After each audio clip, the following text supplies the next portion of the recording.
My microphone is so bad, Rick. Today, if you do any clips and put them on the internet, please use the face of Talos as my Is it avatar. to mask out your audio? You said Matt, microphone. oh, I said microphone. I meant camera. It's so bad. Yeah, we It's don't like need to we don't need to nickel and dime each other. It's listen, decisions have been made in this cut and consequences are going to be felt. We're all going to be hurting by the end of it. Let's not one of gang up us, on each other. one of us isn't going to make it back from this island of bronze. Just know Nope. that. It's the smartest one too. Which one of us is the smartest? We're probably going to do something really dumb Well, then Man, I, I'm I I'm do in this safe. podcast. I do love it when a movie sets up, hey, this character is really smart and they're And friends with fun. this other really great character, and we're both very excited for them to be here. Let's get rid of them in the next Yes. 10 minutes. I think we'll get Brilliant. to it. Yes, let's get to it. Get to it now. Get to it. By the power of Let's Talos. set sail.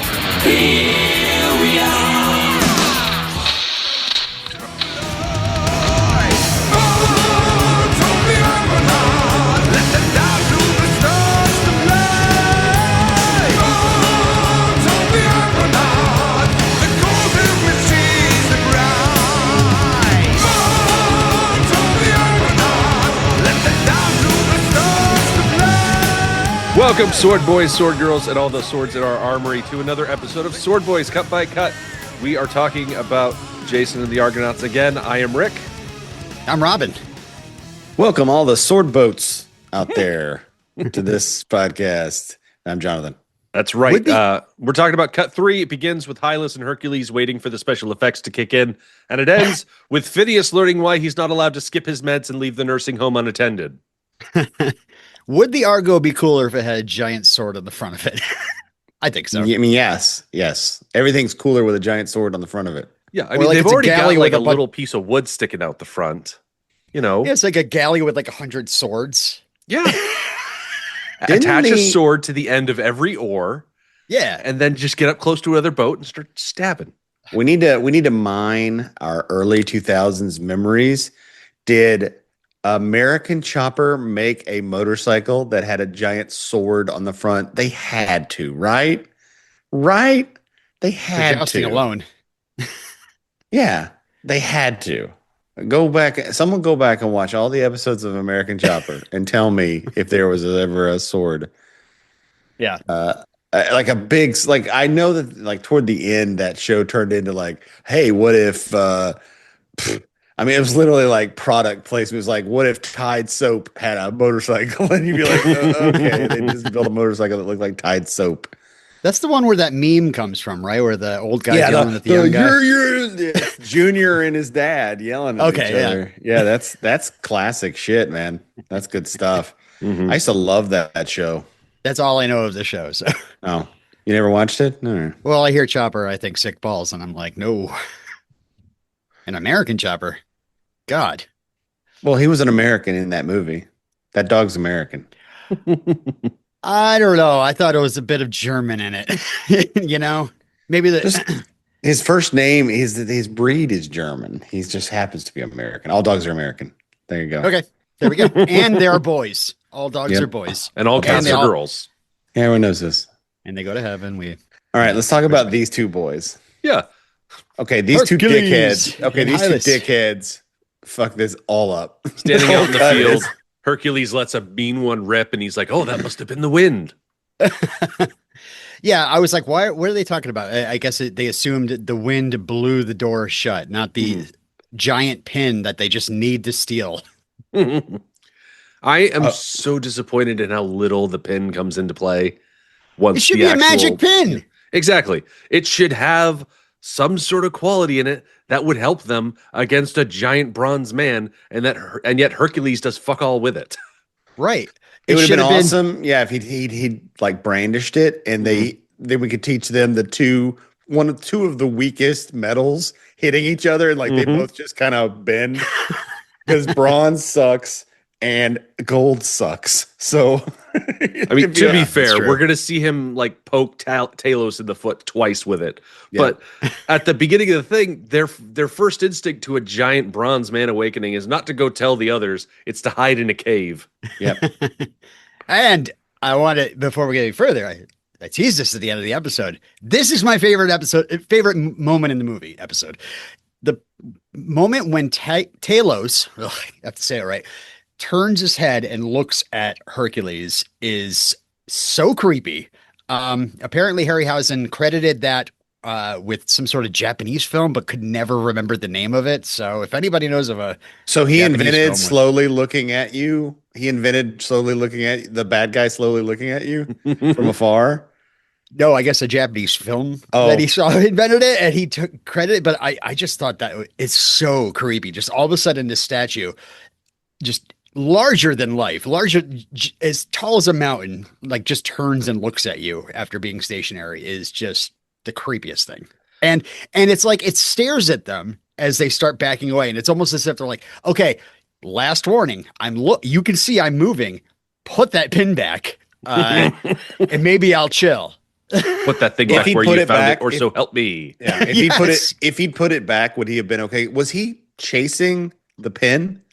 Mm-mm. Mm-mm. No, because so the deal with Talos is that he was made by Hephaestus to guard the Isle of Crete. This is not the Isle of Crete. We're constantly And he making yells departures that from constantly antiquity. during this scene. He's like, "This isn't Creed." It's so weird So when he talks.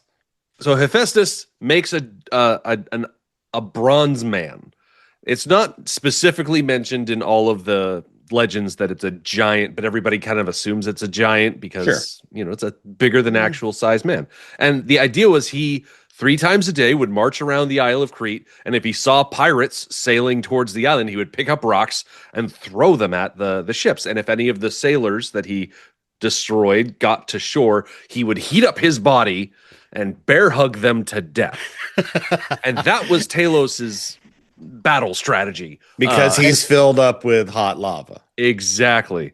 And then he would laugh sardonically, it said. And I guess that's the origins of where the sardonic laugh comes from. He would just laugh his ass off as he's hugging you to death. Harryhausen said, yes, he knows that, but it might have been a little misunderstood in the 60s if he was like running around hugging guys to death. Yeah, we don't want Talos to seem gay. Heaven But forbid. imagine all of like the makeup effects you'd have to do to like show someone getting like charred and burned by a giant hug. Yeah. And apparently, when they go to Crete, it is after they've already gotten the fleece. They've already got Medea. And I guess Medea is the one that kills Talos with something called the evil eye. Basically, what Medea does is she gets ashore after Talos was throwing rocks at the Argo. And she convinces Talos that if he allows her, I guess if Talos allows Medea to remove the plug in the back of its ankle, that she can grant it immortality. And because it has the soul of a mortal or something like that, it acquiesces. And so Jason pulls the plug, all of the godly ichor leaks out of Talos, and he crumbles and dies. It's the godly much less dramatic than it's shown here. What is it? You said the godly ichor? Yep, Ichor, ichor. It is. Yeah, that's goo. That's the fancy word for goo. It's Robin. basically the blood of the gods. You're so low class. Why don't you know He these words? ichored me. Yeah, I guess he was like 8 feet tall in legend. Well, that's not very tall. That's just, it's taller. yeah, I guess. That's I guess the dude when from Game everyone of Thrones. I guess when everyone in back in the old days was 5 feet tall, so I guess 8 feet's pretty big. Gosh. So the aches that it looks like he's having when he's getting, I mean, imagine sitting in that position for years and years and years and then having to move. Oh God. Climbing down from that pedestal. It looks like he's in pain. Well, let's talk about this. This is some Ray Harryhausen, meat and potatoes. Yeah. Ray does not know how to make something walk yet. Oh, sorry. At least this little guy doesn't walk good. If you notice, they cut away a lot when he's walking because he walks kind of like he's got a shit he's trying to hold in. Very stiff knees. Yeah, I'm like, I would have thought they would have had a little more because later on when they show we'll get to it, the harpies and the skeletons, they walk pretty normal. We're gonna have to watch again and make sure that maybe they didn't know how to walk, like they didn't have the rig right yet. Like when you watch like Kubo and the Two Strings and all those kind of movies and box trolls, you see the articulated thing in their back that like kind of allows them to basically they're levitating puppets that they're barely touching the ground and they can then move them around, as opposed to at this point he seems to be stuck to the ground and they have to like move him. Like they're moving him like a kid puts boxes on their feet and walks, and you just can't lift them enough. And I think that's like I'm going with the articulation. So this is Sword Boys, and we're here about random effect shots. I think that the weight is in their feet, his feet, this model's feet, as opposed to its back, which would allow it to have like a little more range of motion. Right now, they're like this thing's fucking heavy. It's like this ages me, but Robin will know what I'm talking about. Remember those big Rick might know, he's a nerd. Those big Bandai they had a Godzilla. They had all these different robots that were like these big robot toys when you were a kid. They like their fists shot off. They had fists that shot off like rockets. Rick will put up a picture of it. Don't worry. I remember. We are looking at a 15-inch puppet right now, and I got to just give a credit to Ray for. You need to put that away, Robin. Work. We're having a podcast. Stop showing off your 15-inch puppet, please. Okay, all right. This looks 15 inches, but it's actually much smaller. Okay, yeah, I love the effect of the bronze sculpture being around so long that it's got the green oxidation. Yeah. Like the Statue of Liberty, what happened to the Statue of Liberty? That it looks that detailed. I also have to ask, what is he wearing? Because we get a lot of from the ground looking up at that gooch. You know, is he just wearing like the dickheads go into clown gooch. They go into clan gooch a lot in this movie. They sure do. They sure do. He's wearing what all of the other Argonauts are wearing. One of those little wraparound diaper things. Yeah. It's kind of like Hercules is wearing one. Argos is wearing one. I know they have a name, but they're like the ones like when you see Egyptian movies and they do it, there's always this piece in the middle that like keeps your crotch from like popping out. And the sides seem like loose. Like it's like three pieces, or at least the way it ties. You tie it around yourself once and then you go underneath once and come back around. So you've got kind of some gooch coverage. I don't know what they're called. No, I'm calling them gooch covers, gooch covers, or diaper. I mean, diaper. Yeah, this is based on the Colossus of Rhodes, by the way. I don't know if anybody knew that one, but yeah, very obvious. What? I'm sorry. I know Harryhausen is a renowned sculptor, obviously amazing stop motion artist, but I feel like he could have sculpted a better ass on Talos. Oh, this dude, when you see him walking around, and especially like from behind, dude's got a pancake ass. Yeah, it's pretty flat. Nothing.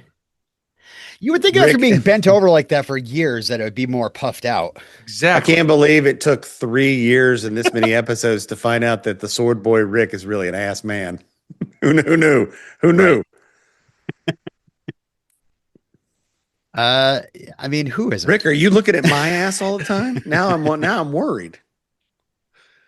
Yeah, see, I got the special extra zoom camera angles that let me see everybody's asses. Oh, yes. You constantly judging. You paid extra for Zoom ass.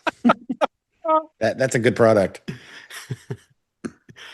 All right. Well, meanwhile, on the beach, the Argonauts are loading the Argo up, and we're looking at like baskets of food, jugs of water. That fruit's looking really good. Where did they get all this stuff from? I just see rock. Was there an orchard? just out of sight, we see an orchard. And it's Two Poops that finds out that lets Jason know that Herc and Hylas are missing. He is rather optimistic. Maybe Hercules found a woman after all. I know, and it's like, so you're saying Hylas is there just watching? Yeah, that's what Hylas does. That's his job. They didn't say Hylas found a woman too. Like, oh, they both must have found women. No, Hercules found a woman. Well, if it helps, Hylas, who from knows? what I've seen, it seems that Hylas is more interested in Hercules. Let's go with that. Let's put a Because in pin in it. the Oh, Hercules already did. because in the actual Greek mythology, Hylas is Hercules's squire, Hmm.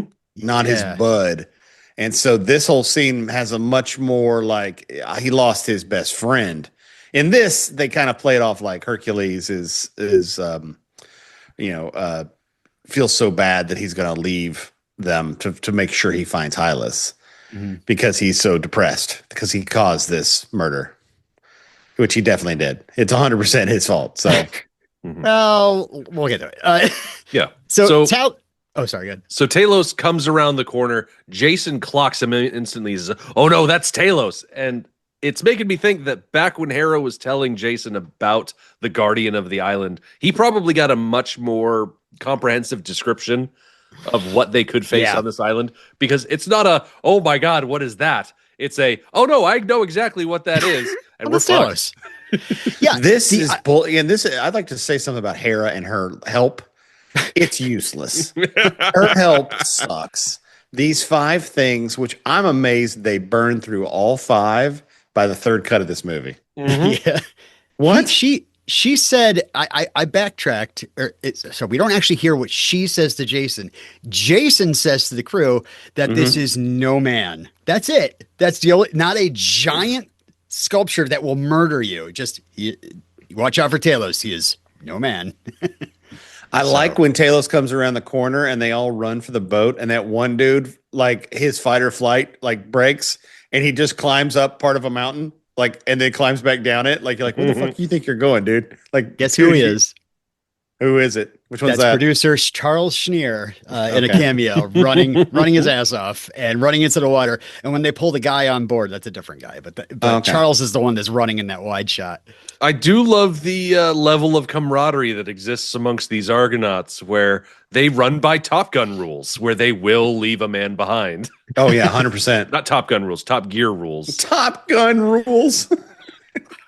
Maverick left Goose behind. Yeah. No matter You're no never wonder supposed to leave Rooster's your so wingman. pissed. Everyone No, knows it's- this. You've It's got literally part of the movie, Rick. Don't leave your wingman. All right. So yeah, the men scamper onto the ship, and I like the nice continuity. They cut loose the boulder anchor, they drop the ladder, and then in the wide shot they show the actual boat going out of the shore, and you actually see the ladder laying there in the surf. So I'm like, oh, not bad. I like a little continuity in these like early movies where maybe they don't think of these things, but Yeah. they start paddling for their lives. But Drum Guy just taking his time, like going along with Herman's score, and the guys are like, maybe a little faster beat. So blame Bernard Herrmann for them not getting out of the harbor fast enough. Hey, yeah, hey, drum guy, could you get on the fucking oar? We don't need your drumming right now. Like this Yeah. is frantic bullshit. I am helping. I love that when Talos sees them leaving, he's like, "Oh, well, I'm just gonna walk the other way. I'll show you guys." And then he comes, and then he shit walks around the bay to gooch him, good. We should be really good. glad that when they reach that little opening in the bay, that he reaches down with his hand and doesn't just start squatting. Yeah, well, dropping he is holding in a bronze turd. So. projectiles. Oh, would his poop be bronze? Well, I no, can we only know what's assume. inside of him. I assume it's lava. Oh, that's right. Oh, just like this. lava poop. A lava hot stream just Oh, yeah. firing Oh, out from, Yeah, he from ate his some gooch there. Yeah, he had some Popeye's chicken last night, and I've been doing this all day. Oh, hey, Yes. I wanted to give a shout out to Dynamation. Like we've been talking around it for the last couple of cuts, but a really great example of Dynamation is that scene where the hand is reaching through the archway, Mhm. and so I just wanted to give it a shout out. Like this is a process created by Harryhausen. Started using it on the Beast from 20,000 Phantoms. Basically, they would shoot the background and the foreground separately. They'd station the models in front of the background. Then they'd mat out in black where the miniature would be on the background. And then they'd shoot the miniature against the background. And then they'd rewind the footage and do this again and putting foreground footage in front of it. That's why you see the hand coming through that archway. They have that foreground just to add depth to the scene. And he did this frame by frame. It blows my mind. Like, Yeah, the amount of effort that goes into these, like what we're considering. I mean, I don't consider it janky. He does walk janky, and we're gonna make fun of that. But I mean, it's still insanely cool and yeah, impressive that they were able to do this. And he's not relying at this point on, like, later on when we get to 77 and we're seeing Star Wars. There's a lot of matte paintings, and we're seeing a lot more, like a lot of matte paintings, and they do this. It's basically the same process. They've decided, okay, we're going to expose this part of the film, and then we're going to come back in and then overlay matte painting stuff into these sections. But with a matte painting, you don't have to go frame by frame because the matte painting's not changing. right. You know, it's a fixed camera. Whereas with this, you'd have to, every shot, every single frame has to be done this way, and it would suck. Because Rick, do we have a amount of moves he had to do per frame? Because I know there is out there, I'm sure there are nerds that do stop motion. Like, it's not one frame per movement. You know what I mean? Like, how Right. much movement can you do per frame? It's one of those things where it's like, depending on how fast you want him to be moving. And Right. And this guy's a big lumbering guy, so he has to move a little slower than a human moves. Because that's the Because way we he's do so big big. giants. Like, Yeah, because they that's how always our have to move brain, slow. yeah, our brain has decided that big moving people move slow. If this Talos was running around the island, that would be quite a production. Yeah. If this was full on Pacific Rim and he's like bounding around the island doing all these like leaps and bounds and flips and giant sword slashes, I mean, the Argonauts would be helpless against Gypsy Danger. I'll tell you that much. You know what? I hate to tell you this, but Pacific Rim is very close to being a Sword Boy movie. Very close. There's just not another sword. I don't think another sword fights him. I don't think we can, because one guy, I remember, has literally a sword for a head, and he like fights him with that. I'm like, well, that's not fair. That's not. If you have a sword head, that is not a sword. I don't think. In our How list of long rules. is this? How long is the sword protruding from the head? See, that it's not really. It's just that his head is like pointy. We It's can't been make a while. sword movies out of every movie where something pointy is used. That's one of the sword rules. That would really open it up. Yeah, it would. Yeah, it really would. Yeah. So, speaking of opening things up, Talos reaches down, grabs the Argo, and starts shaking it, and they open up all of the stores and toss things out into the ocean. I think as the dudes are jumping off the side of the boat, someone takes a basket full of turkey feathers and just tosses it. Yeah. And, I wish one of the guys had gotten the note, though. He wasn't supposed, like half of them fall off sideways, like, oh no. And then one guy just kind of waits, and then like 1, 2, 3 dives. Yep. And it's like, come on, you shitty actor. What are you doing? I don't know if it's an indictment against Argos' craftsmanship that the Hera figurehead snaps off so cleanly. Oh, yeah. Or if it's like a commendation of his craftsmanship that Talos is able to pick up the entire ship by just the front of it. Like, where are we at here? You know that he's in the water. He's in the water in his wet, dirty diaper, and he's like, that's not supposed to happen. He's like, look how my boat, it's still stayed together. Okay, the Hera thing, that was a last minute thing. Okay, that's not a big deal. Like, we can fix that. Little glue, no problem. This really brings me back to being a kid, being in the bathtub, and you're just Talos, and you got your toy boats around you, just dropping them, throwing them around, smash. Just me? You got to then you got to take the boat and put it up your butt. Right? That's where the Iacus is. What is that name? What? The blood stuff. What was the name of that stuff? Iker. Iker. That's what Not Iger. Not Bob Iger. Not Bob Iger. Okay. Iker. Not Igor. Nope. All right. So, we're in the water now.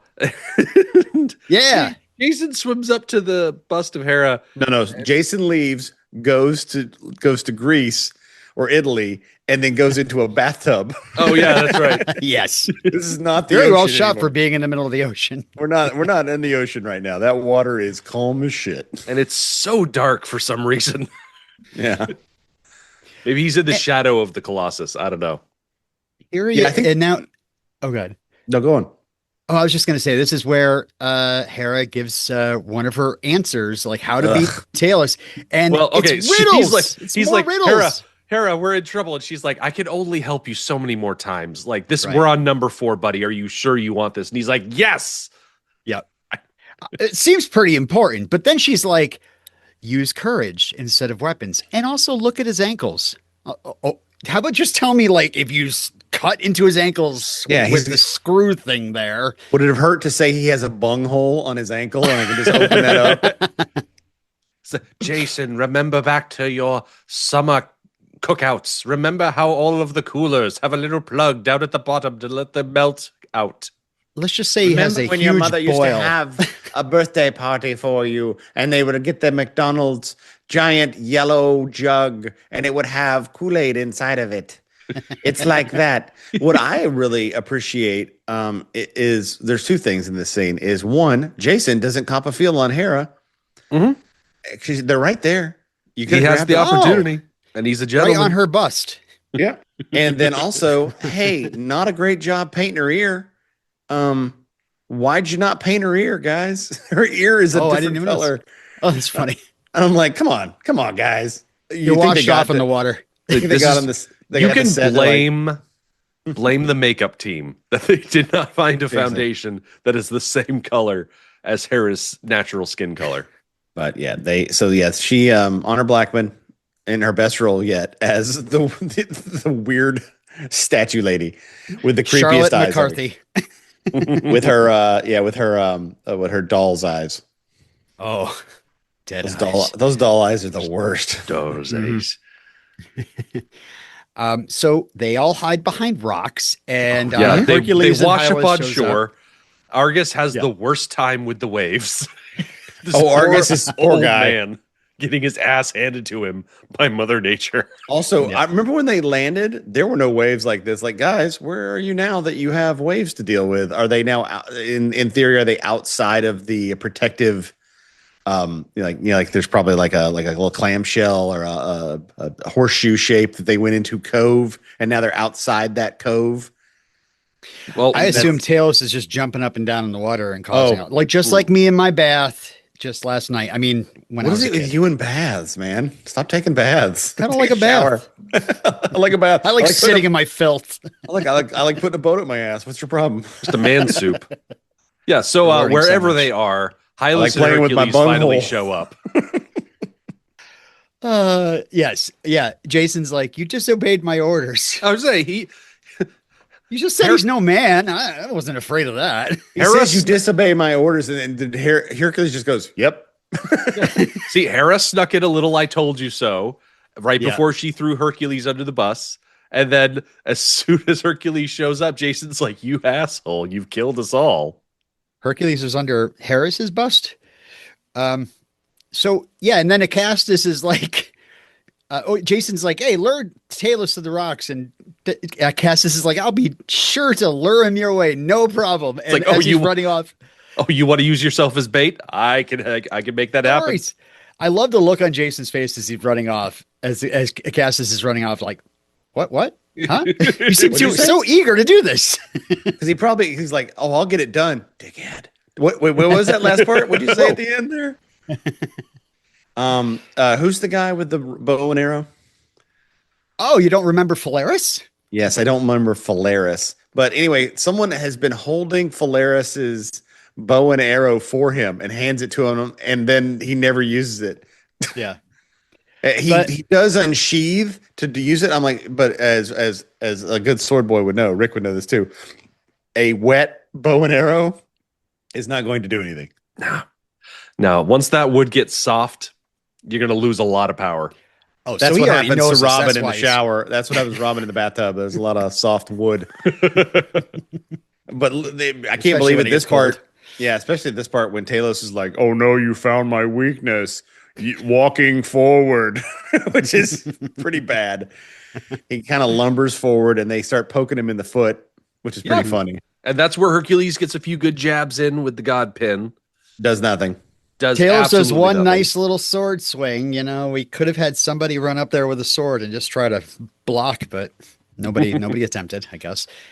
Yeah, when he does try to stomp, and then we get like his full-size foot on the beach, and that is a full-size fiberglass model of the foot that they Right. put on. Because the next shot when Jason comes up to it and like starts fucking with it, the bunghole, like starts flicking his bunghole. That shot looks really good because you can see like they superimpose the leg above it. Yeah. You know, in a wide shot. It looks really it's like I was like, that's impressive. Now it then gets unimpressive again when he does actually open the bunghole because he opens he like tries a couple times to get to open the bunghole, then he finally does. Steam, and then hot Kool-Aid comes out. Yeah, which reminds me again that Harry hasn't like he hasn't gotten like liquids probably right yet. This is pretty ingenious though. You know what this is? This is cellophane on a wheel with a red light on it. That's all this is. That's genius. That's like the thing they do at if you ever go to the Animal Kingdom at Disney World, up at the top of one of the Avatar things in the background is a waterfall. It is just a wheel spinning with certain colors on it. And it is one of those tricks. It's one of these, it's 100-year-old trick, visual effect that running water or a waterfall looks like in a circle looks like a waterfall. You're like, yeah, it's fine. your mind will not think it's not a waterfall.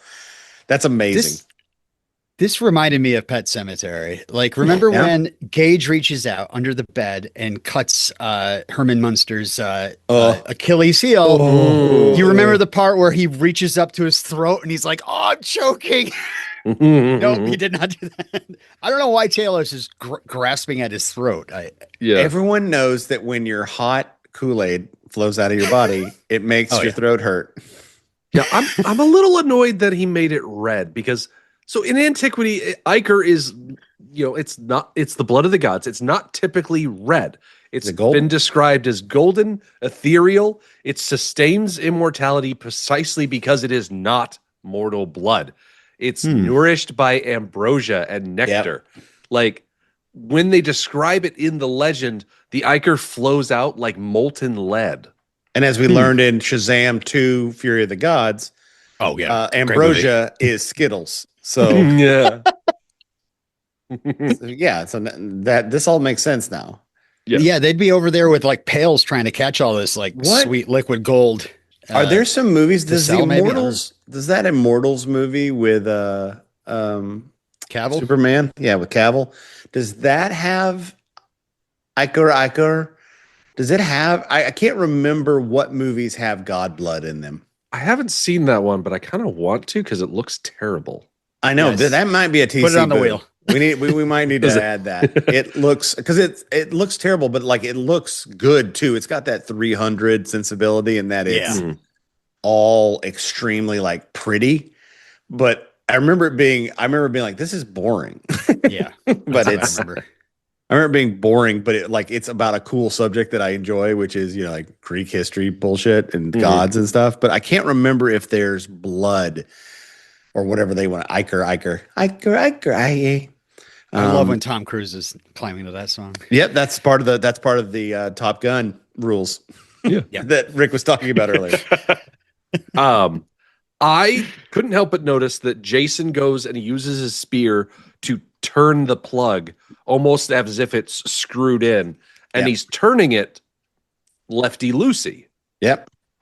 Which is, a good way. Okay, how do I loosen up this thing? Remember what Jason did, turn it to the left in order to loosen it up. That means canonically Hephaestus created screws. Yeah. I know, I was gonna say, have they created screws by then? I mean, it might just be like a couple of tabs inside of a support ring type of thing, so you don't actually unscrew it. You just have to turn it a certain way before it pops out. Right.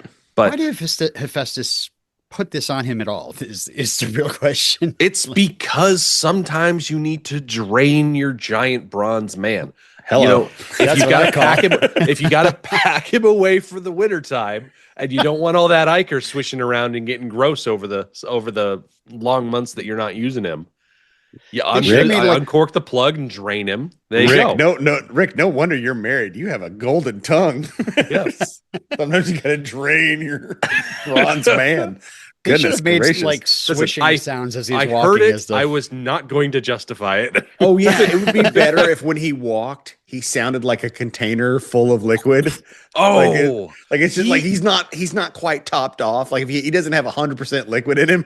so aside from the Right. creaking, which honestly, amazing sound Oh, design yeah. for this Yes, whole yeah. sequence. But I was as trying to he's- figure it out. Like I closed my eyes during when he's walking at the beginning because I was trying to figure it out, and it really and unfortunately we're not at what's his face yet Star Wars level. What's his last name? The sound effect guy. Lucas. No, no, who does the sound effects? Is it Bert? Bert. Bert's? Ben Ben Bert. Bert. Ben Bert's. Ben Bert. Yeah, he Yeah. doesn't have that like moving around. It still feels like they're in a room making sounds, and it really sounds like a hinge door Mhm. that's been moving back and forth. Like it has that and then like every once in a while there's like a longer one, so he like pushes the door open slower. So it really sounds good, but I was like trying in my head, I'm like, what does that actually sound like? I'm Yeah. sure if I saw some behind the scenes, which they didn't do back then, it would be something insane. It would be literally like two pieces of rusty metal, like hinged. They just happened to hinge in their own store and they left it outside for a week to get it as rusty as possible.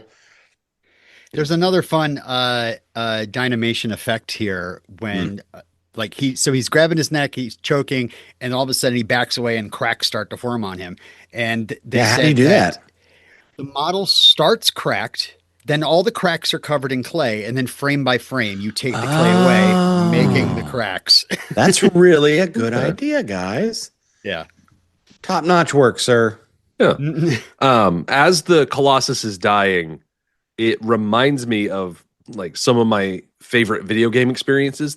I mentioned the phrase Shadow of the Colossus earlier in this episode. Oh yeah. There's an entire video game called that where you are a tiny dude, and the way you defeat giant dudes is you grab onto them, climb them, and then stab their weak points, which is very indicative of what we see here. And then there's another video game that I played before called Dragon's Dogma 2, where you fight a giant bronze statue that comes up out of the ocean, and it's got all of these glowing weak points, and you destroy the weak points, one of them on the back of the ankle, and eventually the giant creature crumbles and falls to the ground, much the same way that it does they're in this definitely movie. Inspired. Yeah. And there's also one bunghole in the gooch, Mhm. as everyone knows.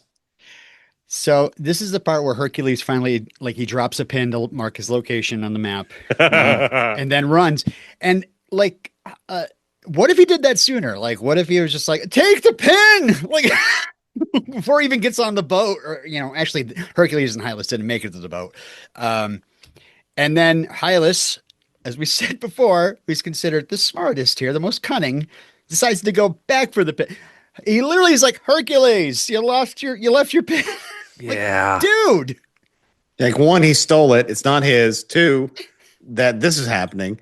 Maybe just don't go near it. And so Talos falls and crushes him, breaking into pieces. Hylas is very dead. After all of like the entire reason Talos woke up in the first place was to get that pin back. And you would think Hercules would hold on to it. Yeah. Make it so this whole thing wasn't completely pointless. No pun intended. No pun intended. In mythology, Hylas actually died on an island, and Hercules was there too. But this time, Hylas was taken by water nymphs who had fallen in love with him and drowned him in the sea with him. Mm-hmm. Yikes. Yeah, there's a famous painting by what was it, John William Waterhouse? Yeah, of Hylas being drawn into the water by all of these nymphs, and I'm pretty sure it's on the wall in Gastown in the Furiosa movie. But I don't need to be bringing up Mad Max movie stuff again. That's one of those. That's one of those paintings, though. You have to cross your eyes a certain way to see it, right? Like you can't The see. magic eye, Yeah, No, you can't see it without. the sailboat. Well, it's the Argos, but yeah. That's true. There is a sail, but it's a galley. Um, but yeah. No, I think the pin is definitely underneath all the pieces of Talos. The penis, my dear. Well, now it's dead. Yeah, it's now underneath him and his. I mean, they could. I love the Hercules. Like, I'm going to keep looking for him. You don't have to look very far. We know exactly where he. Well, I we wish know one where of the he is. helpful Argonauts would have been like, "Hey, he's underneath that giant statue. You can go look there." Thanks, Yeah. dickhead. So we're in a situation where Tom Hardy sees Hylas goes underneath the Colossus as it falls, and then all the wives are like, "We have to go back. We have to go back." And he's like, "No, he went under the wheels." Hmm. That's This bait. is not. This is too Mad Max. Okay.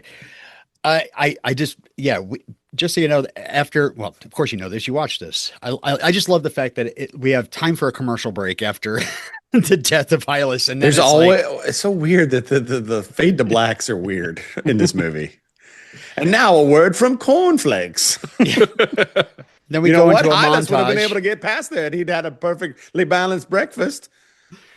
of rebuilding the boat, which I'm like, where did they get half these things from? That they're It's all from inside. Don't worry. They're- Diaper Baby always brings extra shit. Don't worry. Plus, they're taking resources from the island. They were told that they can yeah, who's going to stop them? resupply on the island. Well, Plus, thank like, God they've got a bunch of saws on the island. Thank God. what? Why not take more stuff from the island? What's the worst that could happen? Is another bronze statue going to come to life? I mean, there's a few others. There are no way that that would lady happen in that more than weird, once. that supine position. You can go get her. My favorite guy. There's a lot of great dickheads in this episode, but my favorite dickhead in this episode is the guy painting. And you're like, "Hey, fucker, we don't need to paint the stuff. Let's the just fix aesthetics. it. This is literally not important right now. You were worried about window dressing." Yeah. So there was a funny thing here I noted. Argus says that maybe Hylas fell off or maybe he's drowned or something. Like we had to help Polarinus on board, Palinurus on board. So this is two bits of humor here. This is Greek mythology humor and it's also location humor. Greek mythology, Palinurus, Michael Palinurus, was aboard the Aeneid. Aeneid? This is it. Sure. That the Greek poem by Virgil about the fall of Troy and the Trojan that fled Italy and became the ancestor of the Romans. It's Anyway, I say Native American. He was put in charge of guiding the ship out of port. This guy Polarinus. He stood on the bow of the ship, and apparently he was drugged by or like put to sleep by the gods. He falls overboard, and they thought, oh, he was a sacrifice to a god, to the gods, but really he washed up on shore and was killed on the island. But it's kind of like speaking of Greek guys that fall off boats. It is also location humor because they filmed this on the beach of Palinuro. Okay. And Harryhausen said, yeah, that you could only get there by donkeys or boats at the time, but now all you see are beach umbrellas at that place. So Maybe Argos was also because Argos is a bit of a dickhead too. He's the captain. He's the second dickhead because Jason's number one dickhead. Maybe he's also trying to like goad Zeus. Hercules. Yes, he's the greatest of dickheads. I am. I'm the greatest of anything. Because Argos is like, oh, maybe he drowned when that giant thing fell on him. He got knocked into the water. maybe he got hit so hard that he went through the earth and drowned on the other side. I'm surprised you haven't brought up that Argus decided to put on his shirt today. Oh, thank God. Oh my God, yeah. So you're just naked 99% of the time, but when it's work on the boat time, I got to put on my shirt. Look, I once got one of my nipples pinched when I was working on this boat. I have learned. Argus knows the importance of PPE. Yeah. So yeah, Or dejected Hercules. feels guilty. He's not sad. leaving. Yeah, and he just fucks off the movie. Mm-hmm. Yeah. Yeah, And he's Sarah done. says it. Sarah says he's done. Yeah, we shot Hercules out. He's broke for he's not coming back. He The puts his eyes lion open skin on the on. statue. The eyes open on the statue. She's like, that's a wrap on Hercules. Thanks, everybody.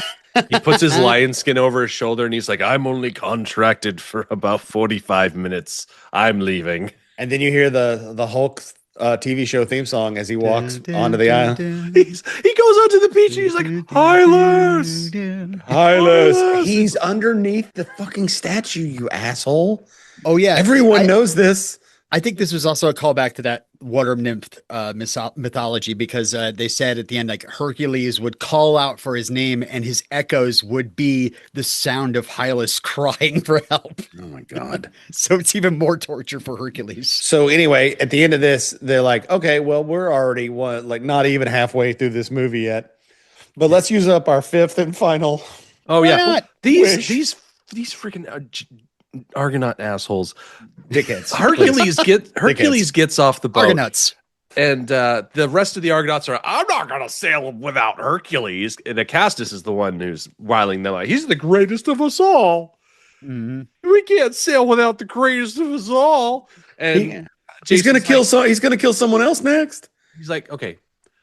They were so willing to sail out to sea and leave Hercules behind when Talos was around. But as soon as the giant is dead, now we can't leave Hercules behind. Come on. They left the producer of the movie behind. I mean, exactly. They were just going to cut everybody. So Jason is like, okay, you're not going to listen to me. Do you listen to gods? And then brings them over. And she does come to life for the last time to shame Jason in front of everybody. And then finally like, all right. Hey, it wasn't a riddle. It wasn't a riddle. It wasn't That's true. Seek within yourself for a man who cannot see with his eyes, but sees with his heart. And you're like, oh my God, just tell me what the hell you're talking about, man. Sail to Phrygia, seek out Billie Eilish's brother, Phineas.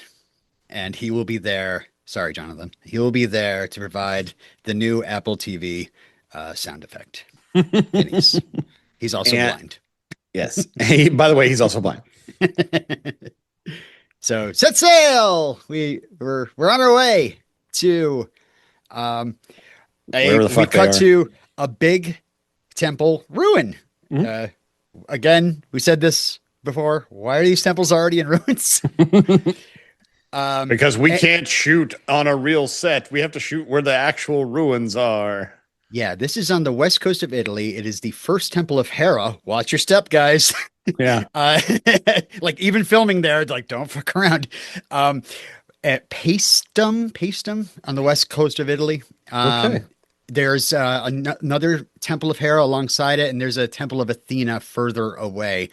I looked up the origin of this. So Jason and the Argonauts is set in the Bronze Age, a generation before the Trojan War, which is around 1300 to 1275 BC. So these actually date to 550 BC. So these temples actually wouldn't have actually even been there. Right. Right. Because there weren't some of these are pre-Rome, like these are pre-Rome's not the right word, but these are these kind of temples. Yeah. Like we weren't building shit like this. What now? I mean, we're now 5,000 years past. We weren't building that's why the pyramids were like, oh shit, look at this.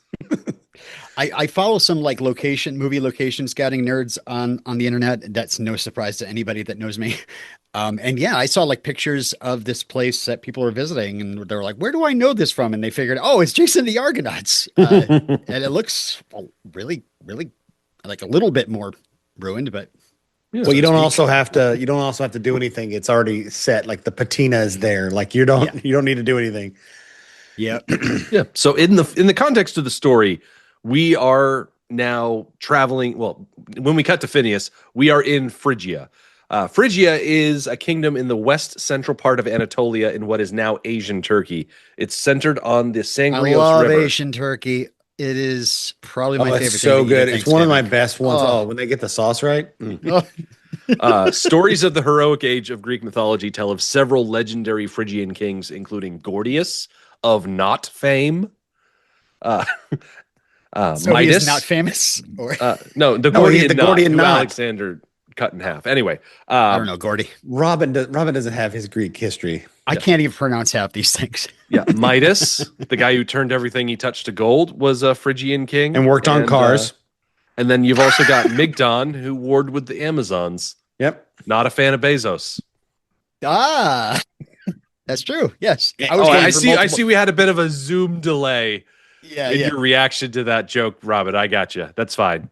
I was thinking about multiple Megs from Silence of the Lambs. I was trying to construe a joke there. It just wasn't I was happening. trying to come up with a joke that had to do with Armageddon. All So right. that's what I was doing during that whole thing. This is good. We didn't talk at all then. Also, Yeah. the island of Phrygia, it's also one of the The moons land of Mongo- Phrygia. Well, it's one of the moons of Mungo from the Flash Gordon Mm. movie.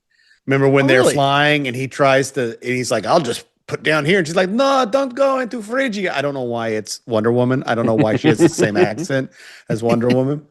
Flash But- Gordon, no. Flash Gordon, no, there's enough space champagne to fill the Nile. Gordon's alive. But yes, there is a Phrygia in that Flash Gordon movie. And that all ties into the Flash Gordian knot that Rick was talking about. Thank you. Yeah. Thank you. It all ties back. Yeah, so we see a couple of ladies bringing some fruits that they just got at Trader Joe's, although the bread looks a little moldy. It's a big brand. Well, he would It's know. a big piece of bread. They can cut that mold stuff So away. I guess they were their job. They feel bad for the guy, and they bring him food. I don't know who these Every day? women are, but so Phineas is an interesting character. Yep. He was given the gift of prophecy by Apollo. And Creed? so he used that gift of prophecy Oh, to from tell Battlestar people the Galactica. future. And Zeus was like, no. And so he struck him blind. And his punishment is that every day food is left out for him. Mhm. But harpies were sent to harass him. So he's this blind guy stumbling around trying to eat. But every time he tries to eat, he's attacked by harpies and they steal his food. So it's this constant torment day in and day out. Why don't you just run up to the food as fast as you can with your blind stick and grab the food and then run away with it? Because they're harpies, they can fly. They're going to chase him.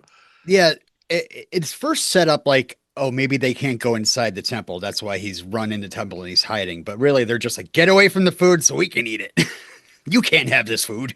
Yeah, like I was like, oh, I'm not really scared of the harpies if they're vegetarians. Like if they just eat fruit and bread and Gosh. Now, typical depictions of harpies are birds with the heads of women, faces pale with hunger, long claws on their legs. Roman and Byzantine writers detailed their ugliness. Pottery art depicting the harpies featured beautiful women with wings. These are not that. These are blue demons with big old bat wings and if you've ever flaming seen red this, hair. if you've ever watched the Disney cartoon Gargoyles, you'll know exactly who this is. This seems like a early version of what's going to be Medusa, like especially not the like.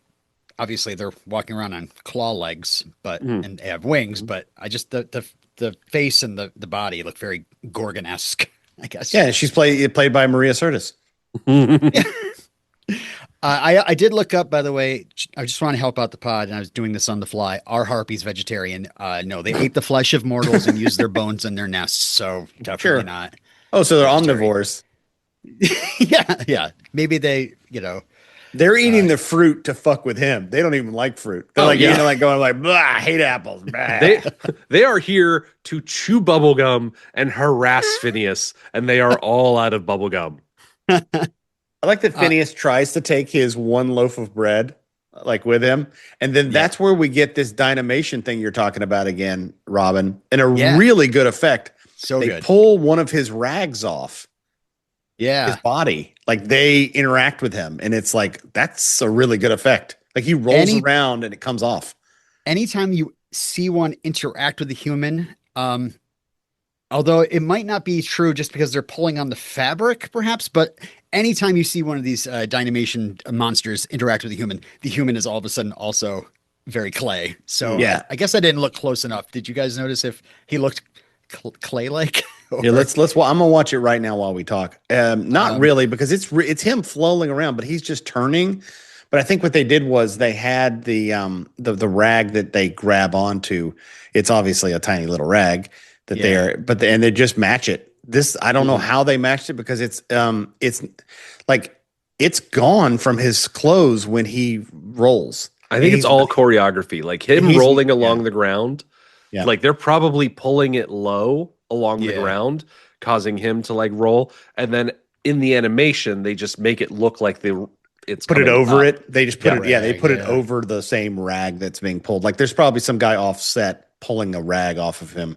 And It's really well done. I'm always impressed by that kind of stuff. And even today, like when they do duplicates of people, anytime they touch each other, and Yeah.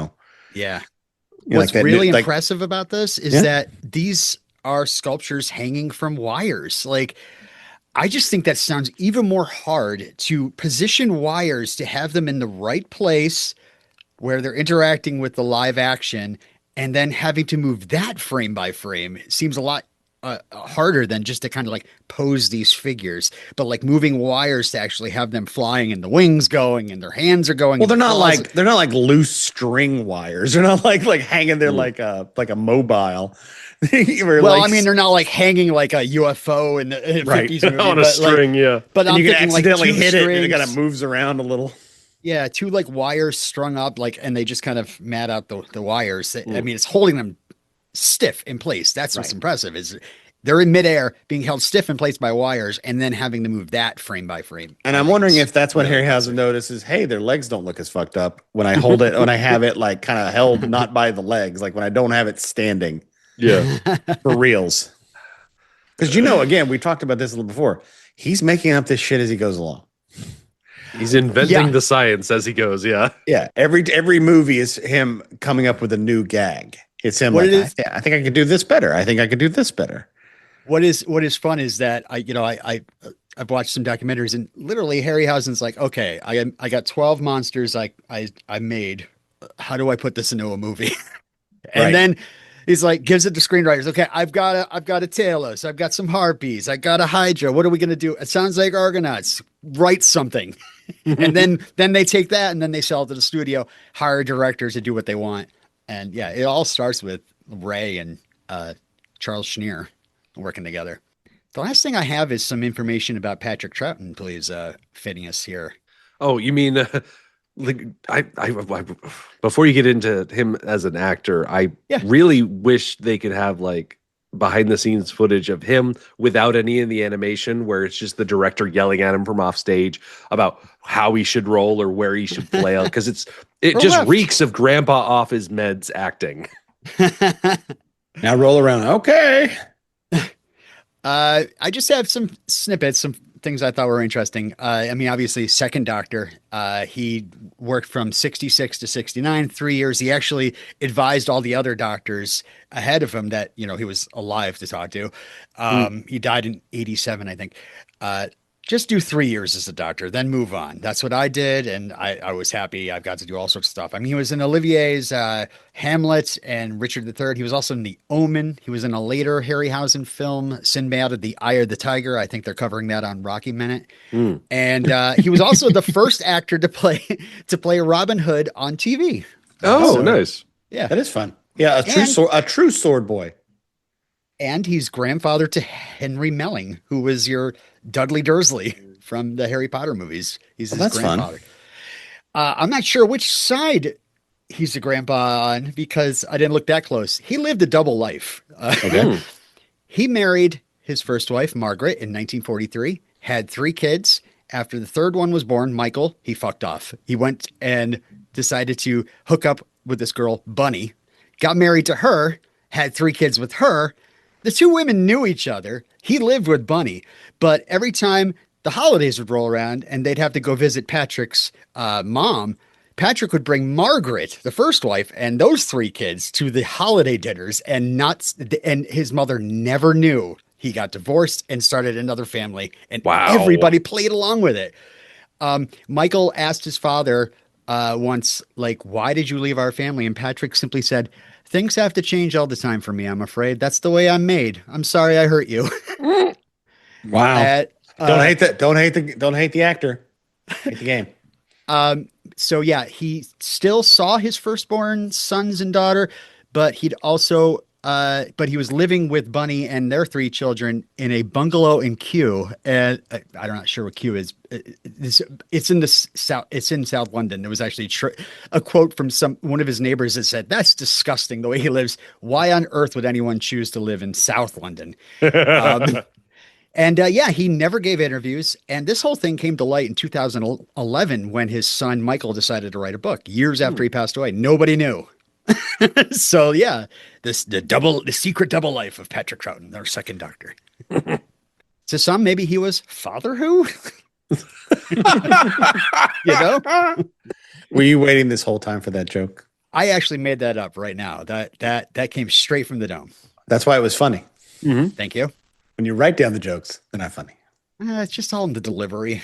Yeah, you're doing much better. Hey, we're all a work in progress. And like this guy, you got to keep moving on, Robin. Yeah, you just can't. I'm just keep rolling. Can't get tied down with one joke, one bit. What do you mean one bit? You can't get. I'm trying to do my. Oh my god, my Skeletor! I've lost it. I literally can't do it anymore. No. Hello. No, he's not there. I can't get him. Nobody's talked to me in a while. You've got a few cuts before you need to really bust out the Skeletor. Okay, well that's a good cut. We talked about this cut beforehand. We were like, well, there's really not much said, but it's a pretty great like effects cut. Yeah, it's a great effects. It's one of those sections of the movie where if you're playing a D&D campaign with your buddies around the table, you're spending 3 hours going through this, but you're only moving like 5 narrative feet. Yeah. I move forward one step.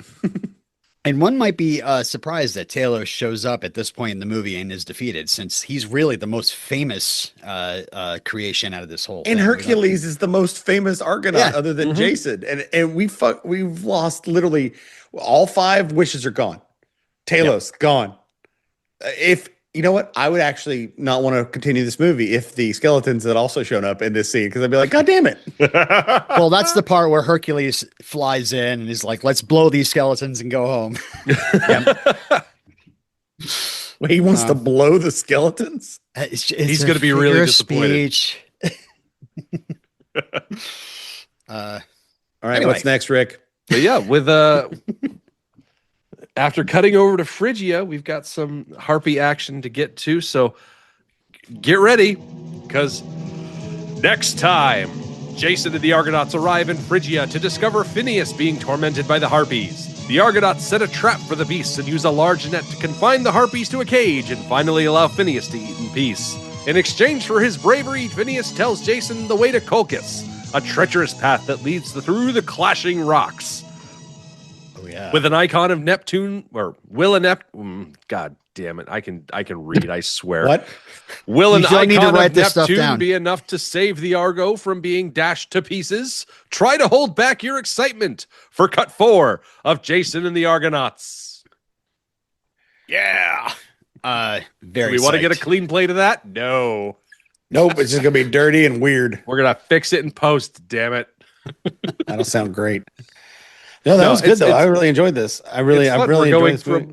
We're going from one giant fight in this cut. We're going to have another monster fight in the next cut. I can only assume that like every cut is going to be some sort of weird monster fight. And we're halfway through the movie now, right?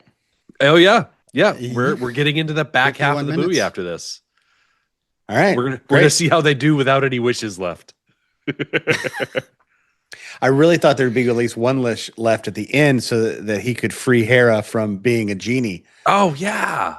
But I don't see that coming. Hera, my last wish. So you don't have to be married to Zeus anymore. Oh, that'd be the best wish. That's the greatest wish any mortal has ever wished. and you just see Zeus over there like he's like half of a bear. He's like having sex with another bear, and you're just like, dude, you've got to like something. He's like, the infidelity isn't fun if I'm not married. It's not infidelity at that point. That just turns me into some sort of player. You ruined it for me. This is how I get sexual gratification. Who's gonna touch my bunghole? All right, well, see you in 2 weeks, boys. See you then. Cling clang. Clang clang. Cling clang.